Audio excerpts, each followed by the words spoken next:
Hello, Peter here, your Pinoy accountant. And in this video, magsasample tayo kung paano ba yung easiest way for our BMBE friends or the Barangay Micro Business Enterprise, yung mga BMBE na hindi pa nakakapag-file. So we still have 2 days. Imagine that 2 days na lang and deadline na April 15. So before the deadline, ayan, mag-file na tayo today. So ipapakita ko sa inyo yung easiest way because if you will use yung EBIR form, 1701 yung iba madami kasi naku-confuse kung paano fill outan yun because madaming requirements na kailangan lagyan ng data. But with 1701-MS, mas easier to fill out. But yung problem lang dito is hindi siya online. So you have to file this manually doon sa inyong RDO.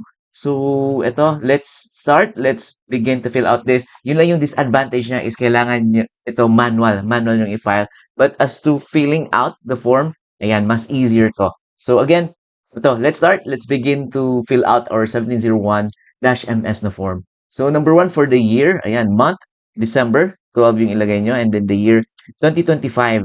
And then number two, amended return. So hindi to amended return. I-click nyo lang or i-tick nyo yung no. Ayan. Short period return, again, no yung i-tick ninyo. And then civil status, again, is either single kayo or married. So in our example, yung ating taxpayer is single. So if married naman kayo, you will choose ito jointly or separately yung pag-file ninyo. So separately, kapag separate yung form na gamitin nyo, jointly ilalagay nyo din yung data or yung income ng yung spouse with this same form. Usually, separate yung ibang ginagamit but depende sa inyo.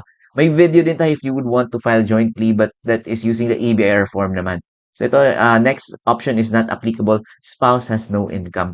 So that is for married lang. So ito, let's proceed. Part 1, taxpayer or the filer and the spouse information. So in our example, wala tayong spouse information na ilalagay. So dito tayo sa number 6. The 10 is, for example, yung 10 ng ating taxpayer is 1, 2, 3, 4, 5, 6, 7, 8, 9, and then yung branch code niya, yung branch code ngayon is 50 na. Ayan. And then RDO code, i-check nyo yung certificate of registration nyo. Nandun naman yung mga details. In our example, ito yung ating RDO code is 039. And then the taxpayer's name, so i-follow nyo lang yung format, last name, first name, and your middle name. So in our example, si Monkey D. Luffy, yung ating example. So yung last name ni Monkey D. Luffy is Monkey. Ayan, and then first name niya is Luffy. And yung middle name niya, for example, is ano lang, Don. Letter D. Ayan. So, Don yung middle name ng ating taxpayer.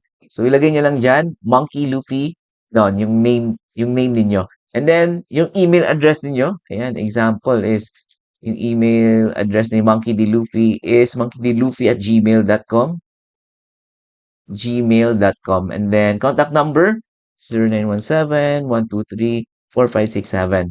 And then, source of income. So kapag BMBE tayo, yung source of income natin is, ayan, income from business. And then, number 12, income is subject to. Pag BMBE tayo, ito yung pipili natin, exempt from income tax. Ayan. And then, number 13, 14, 15, and 16. So, especially, ito ay for the exempt or yung may mga special preferential na rate. In our example, BMBE. So, ito yung ilalagay natin. Number 13, ano yung legal basis of tax relief ng BMBE? Is, of course, it is the BMBE law. BMBE law or slash na lang natin. To be specific, that is the Republic Act 9178. Ayan, tama ba? And then, number 14, investment promotion agency. So yung ano natin ilalagay dito is the DTI or the Department of Trade and Industry. And then registered activity program. So yung i-open niyo yung certificate niyo from your BMBE. So ilalagay niyo yung registered activity or registration number niyo. So ito yung example natin, i-open natin.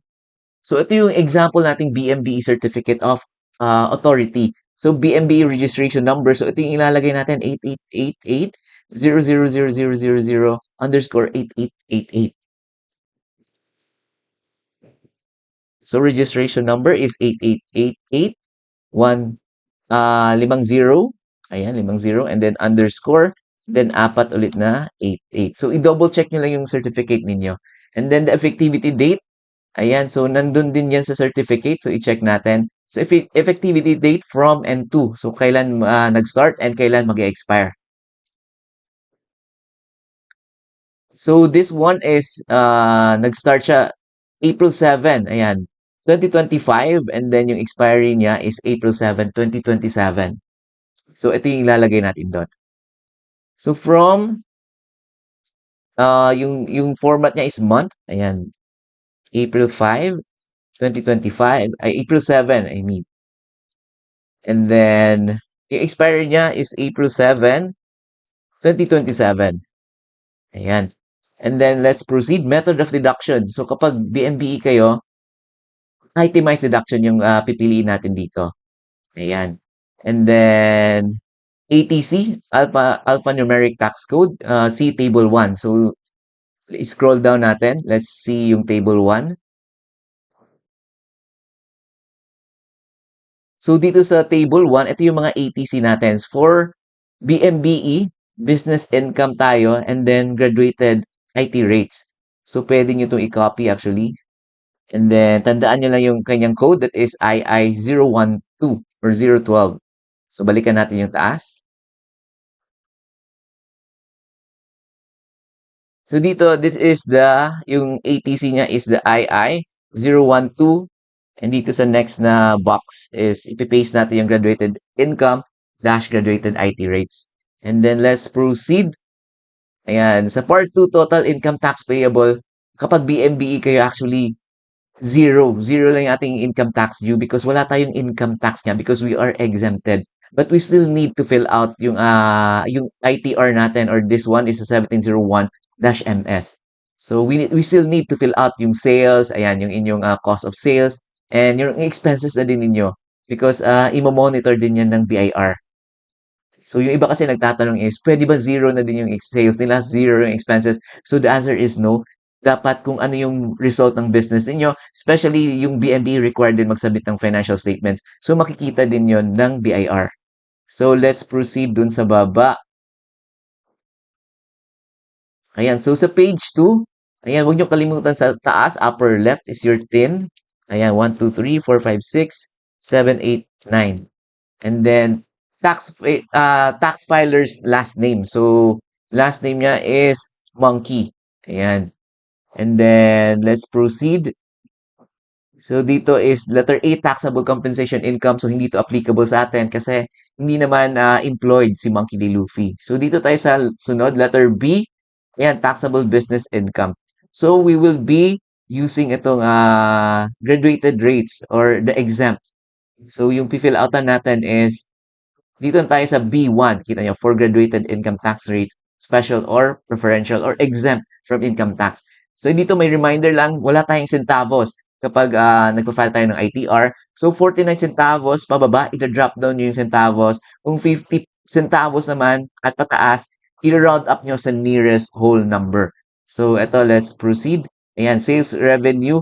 So yung the easier way to fill out this is you can prepare ahead your income tax computation. So in my case, I'm using the Excel. So papakita ko sa inyo ating income tax computation. So ito yung ating income tax computation. Actually, madali lang yung computation ng BMBE because yun nga yung income tax rate natin is zero. Hindi na natin kailangan gamitin yung graduated tax table. So ito, quick discussion. Gross sales natin, for example, 1,000,000, 1 million nating gross sales. Sales returns, allowances, and discounts if ever you have. In most cases, if Shopee, Lazada, or TikTok kayo, may mga sales returns, allowances, and discounts kayo. But in our example, si Monkey D. Luffy, wala tayong sales returns, allowances, and discounts. And that would give us 1 million less the sales returns. That will give us the net sales. Still 1 million. And then less natin yung cost of sales nyo. So kung magkano ba yung cost of goods sold niyo or magkano yung puhunan niyo if you are selling, for example, mga t-shirts, ayan, or buy and sell kayo, magkano nyo ba nabili yung binebenta ninyo? So that is your cost of sales. So in our example, yung nabenta ni yung cost of goods sold or cost of sales ni Monkey D. Luffy is 200,000. So net sales 1 million minus the cost of sales of 200,000, that will give us a gross income of 800,000. So may ilaless pa tayo yung mga ordinary allowable itemized deduction. So, ito yung mga expenses ng ating business. So, ito yung may mga valid invoices. Ayan. For example, mga repairs and maintenance. Ayan, mga rental, mga office supplies. Yan yung mga ordinary allowable itemized deduction. Yung nakaganda sa 1701-MS, actually, hindi nyo na kailangan i-breakdown yung inyong mga expenses. Hindi kagaya dun sa 1701 na version 2018 na iisa-isahin nyo yung magkano yung rental ninyo, magkano yung salaries. But in 1701-MS, ayan, nakalump na lang siya, iisang line item na lang, the ordinary allowable itemized deduction. So for example, yung ordinary natin, allowable itemized deduction is 200,000. So gross income, 800,000 less the allowable itemized deduction, 200,000. That would give us the net income of 600,000. So, yung nakaganda sa BMB, again, yung tax rate natin is exempt or 0% lang. So 600,000, ayan, multiply ng tax rate natin na 0, that will give us, magkano? It's still 0. So 600,000 multiplied by 0% is 0. So 0 yung ating income tax due. So ayan, so ito, let's continue filling out the form 1701-MS. So ito, let's proceed. Yung sales natin, again, we discussed this kanina, 1,000,000. Ayan. 0, 0. So, ayan. And then, sales returns allowances natin is 0. So, net sales natin is still 1,000,000. So, careful lang kayo dito because hindi siya aligned yung mga figures. So, this is still, bilangin nyo lang yung kung ilang zero, tatlong zero. So, I mean, anim na zero. So, that is 1,000,000. So, kung titignan nyo, para siyang 10 million. But that is 1,000,000. So, may problem lang sa kanilang PDF file. And then, cost of sales, again, in our example is 200,000 yung cost of sales natin. And then, that would give us the gross income of 800,000. 800,000, ayan. So, kita nyo, hindi talaga siya aligned. 800,000, so, number 10 na tayo, ordinary, less natin yung mga allowable under existing law. So, yung example natin is, dito lang tayo sa 10A, may ordinary allowable itemized deduction tayo na 200,000. So, that is 200,000. And then, special allowable, wala tayo niyan. So, you can put there 0. Null ko, 0 then. So, total allowable itemized deduction is still 200,000. And then, 11, that is for the optional standard deduction. So, hindi ito applicable sa atin. And number 12, net income. So, that is item number 9. So, 800,000. I-less nyo yung item number 10D to 200,000. So, that would give us 600,000. Ayan. Add other non-operating income if ever you have. So, mga hindi related sa ating business na mga income. So, in most cases, 0 lang yan. And then, taxable income. So, 600,000 pa din to because wala tayong other non-operating income. And then, total taxable income. Ayan, it's still 600,000 because wala din tayong compensation. So, yung ating taxable income, compensation and business would still be 600,000. So, let's proceed.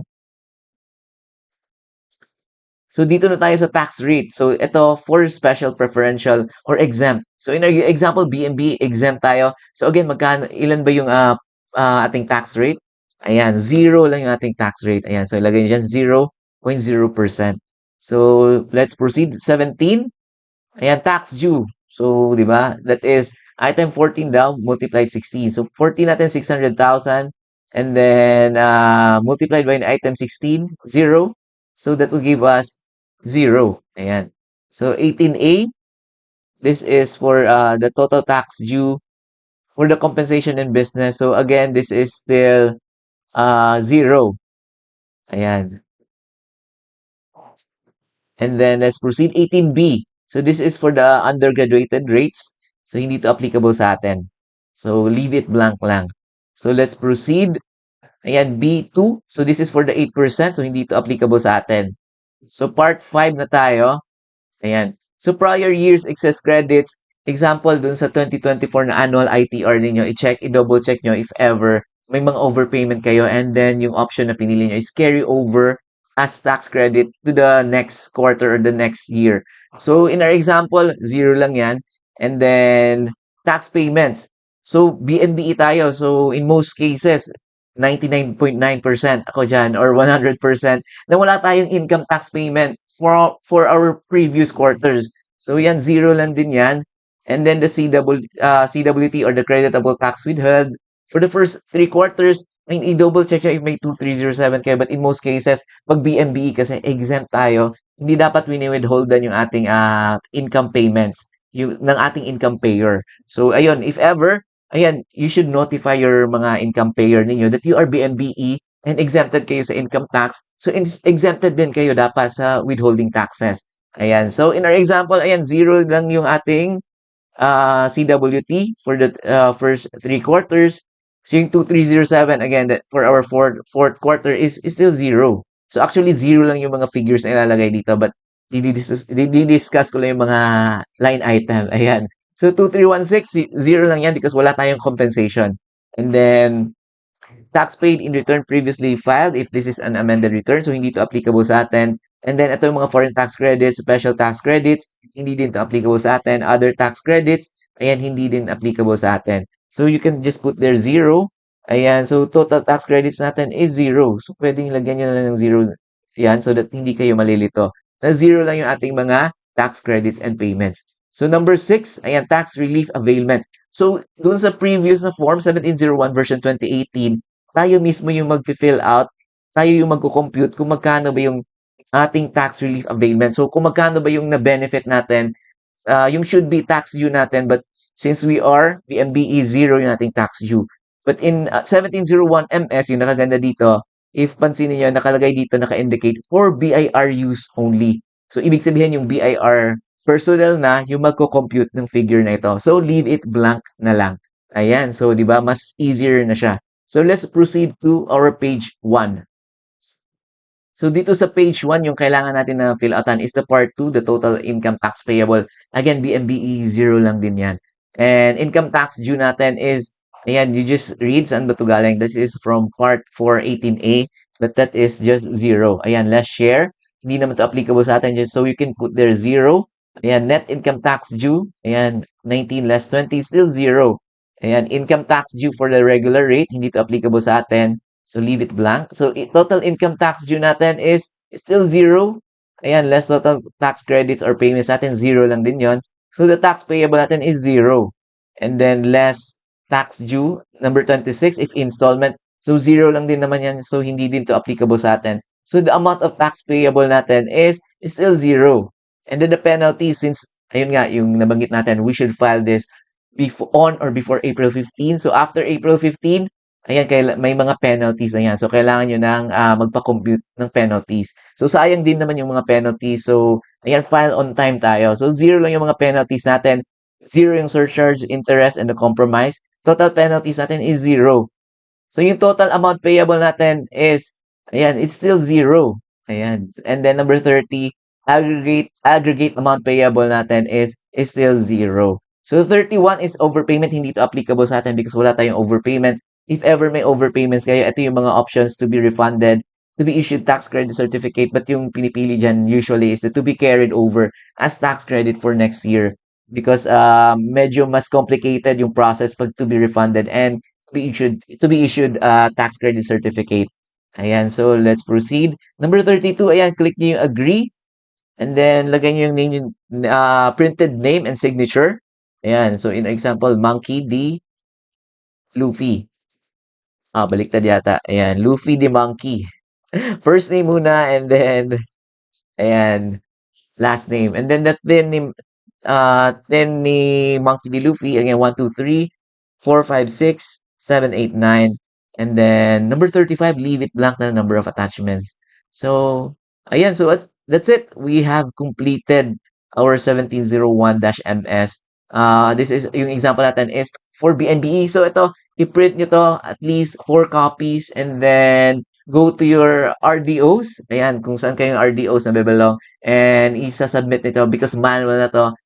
Kay RDO na yung isa-submit. So, manually. So, yun lang yung ating video for today. We just talked about itong 1701-MS for our BNBE or our Barangay Micro Business Enterprise na mga businesses. So, again, actually zero lang yung mga figures dito. If pansinin nyo, zero yung ating payable, zero yung income tax due, but still, we have to put yung details ng ating sales, the cost of our sales and our expenses because kailangan din yung data na yan in our form because yun nga yung ating tax relief, kailangan din ng BIR ng details kung magkano yung ating benefit from being a BMBE.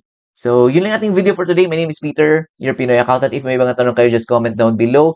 And ayun, file na kayo. We still have 2 days. And if ever may mga tanong nga kayo, just comment down below. I'll do my best to answer your questions. And yun. And thank you very much pala sa mga nag-subscribe, sa mga nag-comment. Ayan, especially sa mga nag-send ng support. You can still support our channel by going to our website www.pinoyaccountant.com/donate. And then if you would want to download may mga free templates din tayo sa ating website, you go to our website www.pinoyaccountant.com/download. Ayan. So again, thank you very much and I'll see you in our next videos.